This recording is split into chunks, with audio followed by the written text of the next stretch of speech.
5000 litres septic tank வந்து பார்த்தீங்கன்னா ப்ரொஃபஷ்னலாக எப்படி கட்டணும் அப்படிங்கிறத அந்த வீடியோவில் சொல்ல போகிறேன். 5000 லிட்டர்ஸ் வந்து நம்மளோட குவான்டிட்டி. நான் வந்து இன்னர் ஏரியாஸ் மட்டும் சொல்கிறேன். அடிஷ்னல் பிரிக் ஒர்க்ஸ் எல்லாமே ஆட் பண்ணிக்கணும். ஸோ இது வந்து பார்த்தீங்கன்னா 7.5 ஃபீட்டு லென்த்து, ஹைட் வந்து பார்த்தீங்கன்னா 6 ஃபீட்டு, வித்து வந்து பார்த்தீங்கன்னா 4 ஃபீட்டு. அடிஷ்னலாக அந்த பிரிக் ஒர்க் வாலு எல்லாம் நீங்கள் பிளான் பண்ணிக்கணும். நான் வந்து பார்த்தீங்கன்னா 9 இன்ச் வால் சைடில் கொடுத்துட்டு சென்டரில் வந்து பார்த்தீங்கன்னா ஒரு 4 இன்ச் வால் கொடுத்துருக்கேன். அண்ட் நம்ம வந்து பார்த்தீங்கன்னா இந்த கான்க்ரீட் போடணும். பேஸ் வந்து கான்க்ரீட் தான் போடணும்.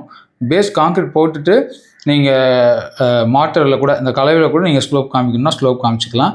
நான் வந்து இங்கே மேனுவல் கொடுத்துருக்கேன். ஸோ உங்களுக்கு நீங்கள் எங்கே மேனுவல் கொடுக்குறீங்களோ அங்கே வந்து பார்த்தீங்கன்னா இந்த ஸ்லட்ச் எல்லாம் கரெக்ட் ஆகிற மாதிரி நீங்கள் கொடுத்துடணும். ஸோ நான் இந்த 2 இடத்துல கொடுத்துருக்கேன். இதுக்கு நேரில் ஸ்லோப் கொடுத்துருக்கோம். நெக்ஸ்ட்டு வந்து இதில் சென்டரில் ஒரு வால். இந்த வாலில் வந்து பார்த்திங்கன்னா நம்ம டாப்லேருந்து வேஸ்ட் கலெக்ட் ஆகும். கலெக்ட் ஆகி ஸ்டோர் ஆகிட்டே இருக்கும் போது இந்த ஸ்டேஜ் வந்ததுக்கப்புறம் இந்த பைப் வழியாக வந்து பார்த்திங்கன்னா நமக்கு அடுத்த பார்ட்டிஷனுக்கு வந்து பார்த்திங்கன்னா இந்த வாட்டர்லாம் கலெக்ட் ஆகும். கலெக்ட் ஆன வாட்டர் வந்து பார்த்திங்கன்னா ட்ரைன் பிட்டுக்கு போகும். பைப்ஸ் வந்து பார்த்தீங்கன்னா 4 இன்ச்சு பைப்பு இன்லெட்டு, இந்த அவுட்லெட்டுமே 4 இன்ச்சு கொடுக்கணும்னா கொடுத்துக்கலாம். மேனுவல்லாம் வந்து பார்த்தீங்கன்னா 2 ஃபீட் கொடுங்க.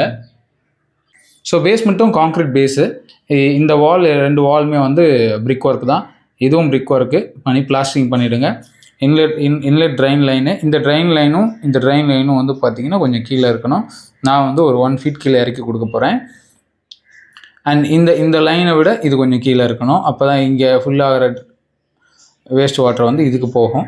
ஸோ மிட்லேயே வந்து பார்த்திங்கன்னா இங்கேருந்து ஒரு 1.5 அடி கீழே இறக்கி நான் இங்கே ஒரு கலெக்ஷன் லைனும் கொடுக்க போகிறேன். 1.5 or 2 ஃபீட் கூட நீங்கள் கொடுக்கலாம் இங்கேருந்து இங்கே ட்ரான்ஸ்ஃபர் ஆகிறதுக்கு.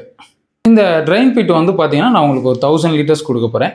ஸோ இதுதான் உங்களுக்கு ஒரு 5000 லிட்டர்ஸ் அப்படின்னா எக்ஸஸாக வர்றது 1000 லிட்டர்ஸ் கலெக்ட் ஆகிட்டே இருந்தால் நமக்கு வந்து கரெக்டாக இருக்கும். ஸோ அதுக்காக நான் அப்படி கொடுத்துருக்கேன். மோஸ்ட்டாக இது ஃபில் ஆகாது.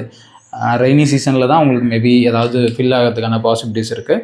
ஸோ ஏன் இங்கே கான்க்ரீட் பேஸ் கொடுக்குறோம் அப்படின்னா இங்கே ஸ்லட்ஜ் எல்லாம் வந்து தேவையில்லாமல் கிரவுண்டில் வந்து கலெக்ட் ஆகாது. அப்படி கலெக்ட் ஆச்சு அப்படின்னா கிரவுண்ட் வாட்டர் பக்கத்துலேயே இருந்ததுன்னா கண்டாமினேட் ஆக வாய்ப்பு இருக்குது. ஸோ இந்த வேஸ்ட் வாட்டர் மட்டும் கலெக்ட் ஆச்சு அப்படின்னா நமக்கு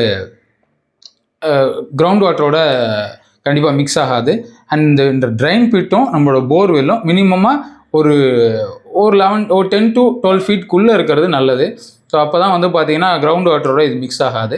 அந்த மாதிரி பிளான் பண்ணிக்கோங்க. தேங்க்யூ. தேங்க்ஸ் ஃபார் வாட்சிங்.